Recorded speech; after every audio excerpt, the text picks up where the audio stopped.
Hi, my name is Jan. Welcome to Butterfly Tracks. I'm back to holding the cell phone up. I broke another windshield mount. Seeing so many people suffer with the heat, I almost feel guilty that I've been having such beautiful, cool weather. If you saw a recent video of mine about boondocking near Pikes Peak, you'll know that I was at 10,000 feet, and that was really nice and cool. But I'm going to tell you about a campground just over the Colorado line into New Mexico called Sugarite Canyon State Park in New Mexico. There are a couple of campgrounds there. Lake Mary Campground is at a lower elevation, but Soda Pocket is where I was staying, and it is, well, you'll see. Pros and cons: gorgeous elevation, nice and cool. Cons, well, no water, no electricity. There are showers though, but you have to drive downhill a couple of miles to the visitor center, and there are showers there. Sugarite Canyon Park is at 8,000 feet. At least the upper campground, Soda Pocket, is at 8,000 feet. There are vault toilets up there, but that's about all you get other than gorgeous. I don't want to just tell you about it. Let me show you.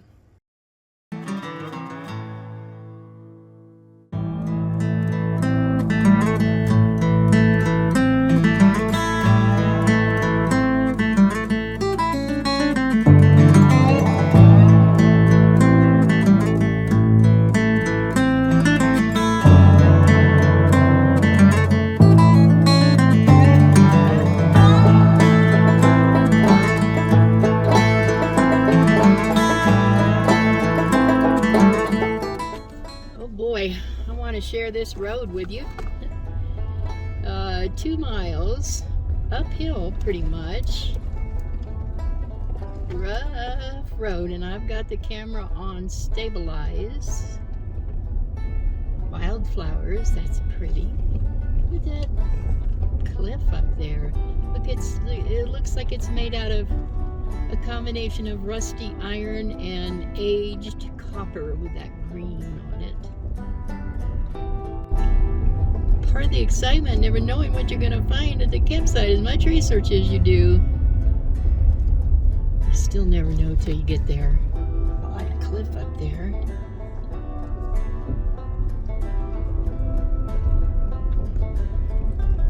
I hope this is me. It's got shade down there. Got a bear box. I know what that means.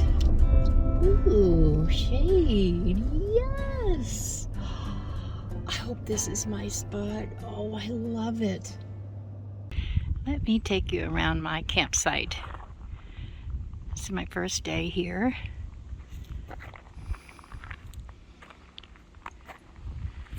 It's not in shade anymore, but it was when I first drove up. Look at this. It looks like I know what I'm doing. Reflective sunshade on this side, held on with magnets. Window on the sun side, covered with reflectix. Got the Lucy light.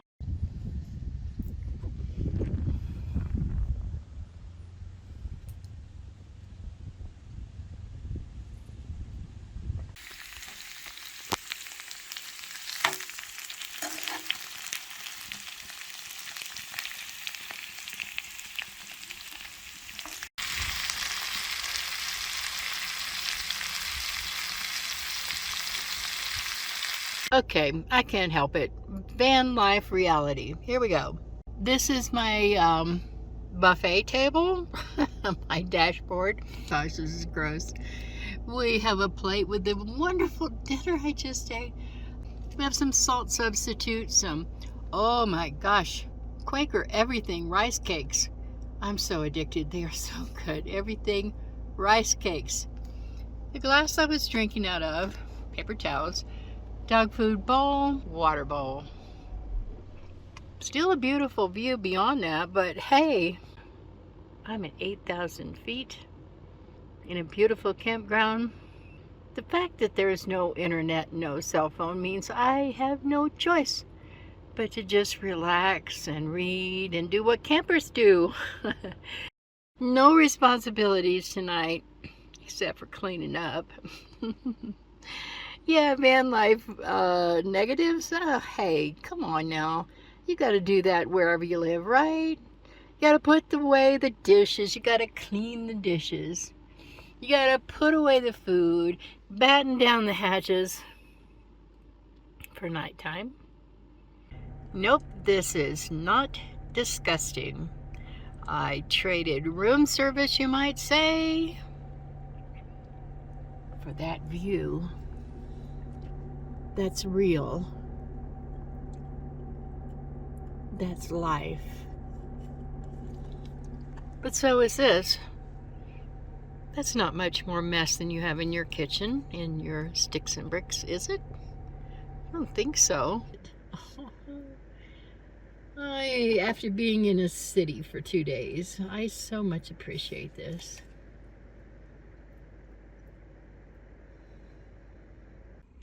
Thank goodness there's this rock here. I'm going to sit on that.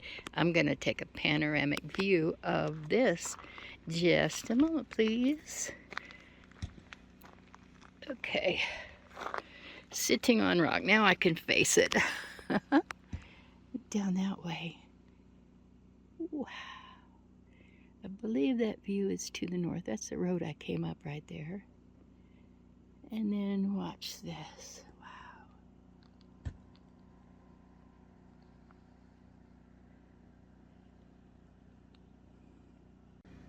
So that's the Sugarite Canyon, huh?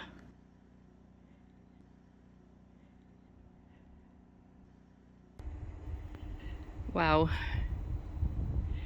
Yeah, these little flowers are nice. Gorgeous. But look at that. Look at that. It's beautiful.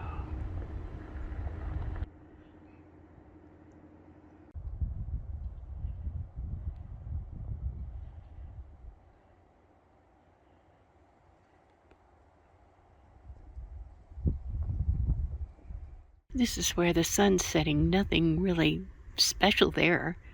But look at this. That's where the sun's going to come up.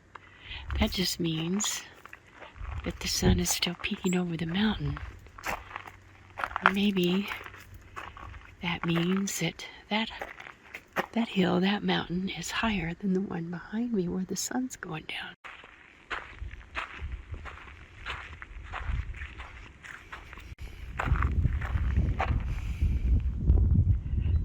That's the amphitheater.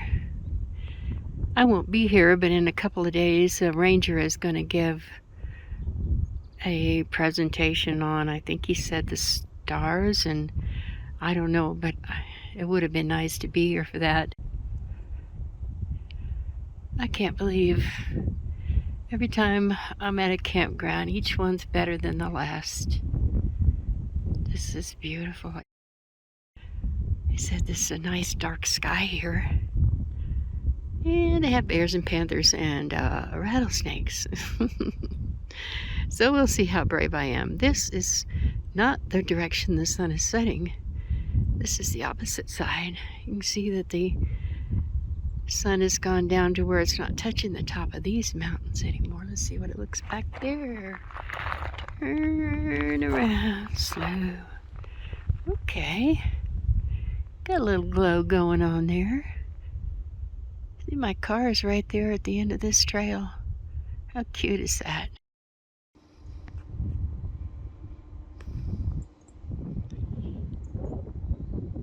I figured it out. I know why each place is so special that I stop. Because there are so many beautiful places to see. Each place is made more special because I know I'll never be back there again. Too many places to see. This is the bear box they provide. It's dark brown and the sun is on it, so it's going to heat up. So I put one of my reflective sunshades over it, held it on with a magnet. More about magnets at the end. But it was still flopping around. So I put the stool up next to it so it wouldn't blow away. This is going to keep it a lot cooler. And then, you know, there's no protection from ants or, yuck, mice. So I took some tape, wide tape, and I folded it so the sticky sides were outside. Then I wrapped it really tight around the legs. This is an old Florida trick. So any ants or bugs crawling up it are going to get stuck on the tape. Double-sided tape would work good too. Hello. As I said at the beginning of the video, I have some information on mice, but a lot more to figure out about that.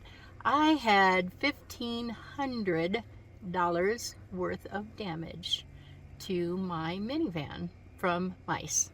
Yep, not covered by your warranty because it's not your manufacturer's fault. It's nature. Now, this should be kind of a warning to everybody because this does not just happen in the wild. Many, many years ago, my dad had a station wagon that was destroyed by squirrels right in the middle of town, a long, long way from many open spaces. You may have heard that New York City has a problem with rats and probably mice too, I would think. So I'm not sure there's any safe place. I just wanted to warn you about that. I'm doing some research. Peppermint seems to be the big thing. I'm going to do some more research on lights. I've heard varying things about that. So that will be a future video. I just wanted to update you on that. That's why I was in Colorado for a little while at a dealership getting that $1,500 worth of work done. All is well. Not my Pacifica's fault. Banking. This is a big one. You should check to see how many branches your bank has. Now, if you lose your card, or if, like with me, my bank was bought out by another bank quite a long time ago, but they're just now starting to require the new cards. They went from MasterCard to Visa.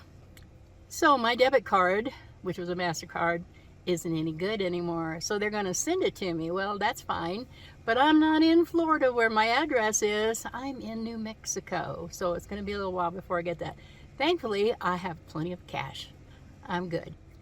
So the best thing to do is to see if you can find a bank that has locations, preferably in every state. Now, I don't know if you qualify. You have to have a military connection, and you can look that up.